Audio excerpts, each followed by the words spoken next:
Hi, it's James Simpson. Today we're going to talk about another drummer that I was a big fan of and kind of derailed for a while, then came back to him. And that drummer is Ansley Dunbar.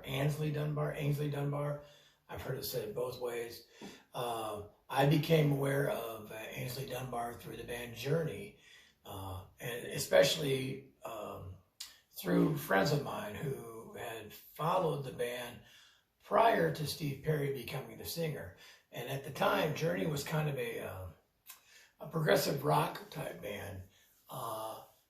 They did have some vocals and stuff, but there was a lot of instrumentals and stuff like that, and really gave the band members a chance to shine a little bit. And Ansley was kind of that progressive drummer, and he had played with Frank Zappa and whatnot. So I think that he definitely had the pedigree. And my understanding of the whole story with Journey was that, you know, him and Greg Rowley and Ross Valerie and Neil Sean had this progressive band, and they had a couple singers go in. Steve Perry was added to the band, and the direction began to change a little bit, and I think that they were looking for something a little bit more spacious for Steve Perry to be able to sing and try to repeat a lot of that stuff nightly as opposed to open jams and stuff like that. And I think that Ansley had wanted to go a different direction. Don't quote me on that, it's things that I've read. A lot of times when those changes happen, people don't come out and tell you everything in the media. But Steve Smith became the drummer, who's definitely one of my favorites. And Ansley left and became the drummer for Starship, which was still at the time, I think, called Jefferson Starship. It was no longer Jefferson Airplane. And he played on several hits with them and whatnot, and then left that band. And most people don't know this, on the Whitesnake album and the tune Still of the Night, the original recording of that on the album was Ansley Dunbar, not Tommy Aldridge.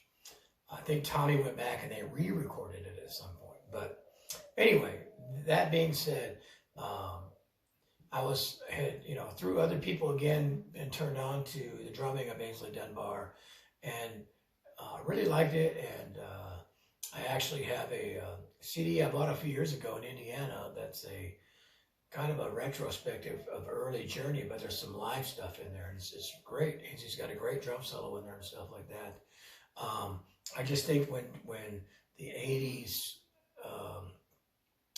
I guess you would say the more formulated album-oriented rock became popular, I think that he didn't quite fit the mold that they had started, so they went their separate ways.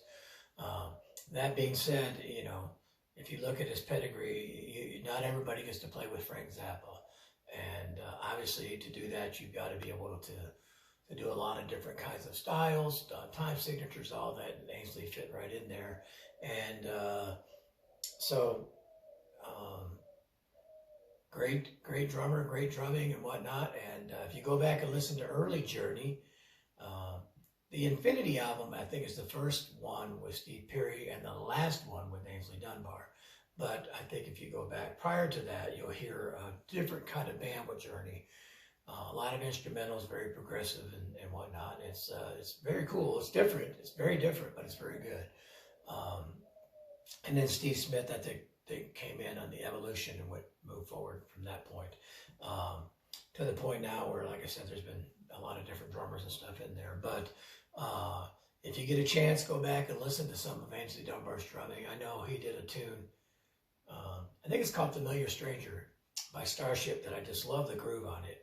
It's not difficult, but it's just open and really cool. And again, the Whitesnake Still of the Night tune is Ansley Dunbar. So anyway, there you go. One of my favorites, Ansley Dunbar.